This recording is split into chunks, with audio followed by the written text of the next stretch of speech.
Breaking news. Mulugu జిల్లా వాచేడు SI Harish ఆత్మహత్యకు కారణమైన మహిళ అరెస్ట్ అయింది. ఇటీవల సర్వీస్ రివాల్వర్తో వాచేడు ఎస్ఐ రుద్రారపు హరీష్ ఆత్మహత్య చేసుకున్నాడు. ఆత్మహత్యకు కారణమైన సూర్యాపేట జిల్లా పానోత్ అనసూయ అనే మహిళని అరెస్టు చేసి రిమాండ్కు తరలించారు. ప్రేమ పేరుతో వేధింపులకు గురిచేసి ఆత్మహత్యకు ప్రేరేపించినట్లు పోలీసులు వెల్లడించారు.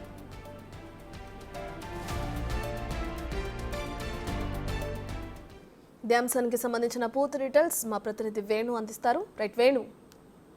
రత్న, ప్రస్తుతం 10 రోజుల పాటు పోలీసులు ఎంక్వైరీ చేసిన తర్వాత హరీష్ సూసైడ్ సమయం లోపల అదే రిసార్ట్ లో ఉన్నటువంటి ఆ యువతి ప్రధానంగా తన సూసైడ్ కారణమైందంటూ కూడా పోలీసులు తెలిసారు. దాంతో పాటుగా తన పాస్ హిస్టరీ అంతా కూడా తీసిన తర్వాత తాను గతంలోనూ కొంతమంది యువకులను ట్రాప్ చేయడము, ప్రేమ పేరుతో వేధించి కేసులు పెట్టిన ఘటనలు కూడా దీనిలో పోలీసులు పూర్తిస్థాయి విచారణ తర్వాత ఇది అదే విధంగా ఎస్ఐ హరీష్ ను కూడా 7 నెలల క్రితము రాంగ్ నెంబర్ నుంచి తనకు మిస్ కాల్ ఇవ్వడం, ఆ తర్వాత తను తిరిగి ఫోన్ చేసిన తర్వాత పరిచయం పెంచుకొని తనను ప్రేమించినట్టుగా మాట్లాడి తనను ప్రేమిస్తే పెళ్లి చేసుకుంటావా లేదా లేకుంటే నీ బండారం అంతా బయట పెడతానంటూ కూడా ఆమె బెదిరించడంతోనే ఎదురైన పరిస్థితుల్లో హరీష్ సూసైడ్ చేస్తున్నట్లుగా పోలీసులు ఎటకేలకు తేల్చారు. దాంతో పాటు దీనికి సంబంధించి ఆమె చేసినటువంటి ఎస్ఐతో మాట్లాడినటువంటి కాల్ రికార్డ్స్, వాట్సాప్ చాట్లు అన్ని కూడా రిట్రీవ్ చేసిన తర్వాత పూర్తి స్థాయి ఆధారాలతోనే యువతి అనసూయ ప్రధానంగా హరీష్ సూసైడ్ కారణం అంటూ తేల్చిన తర్వాత ఆమెను అరెస్ట్ చేసి అది చూసుకుని ప్రస్తుతం అయితే రిమాండ్కి తరలించారు. దీంతో 10 రోజుల పాటు అనేక ట్విస్టుల మధ్య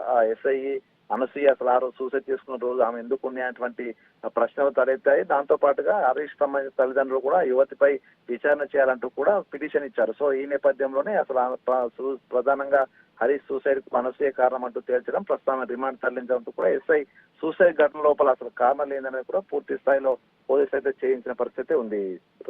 రైట్, థ్యాంక్ యూ వేణు.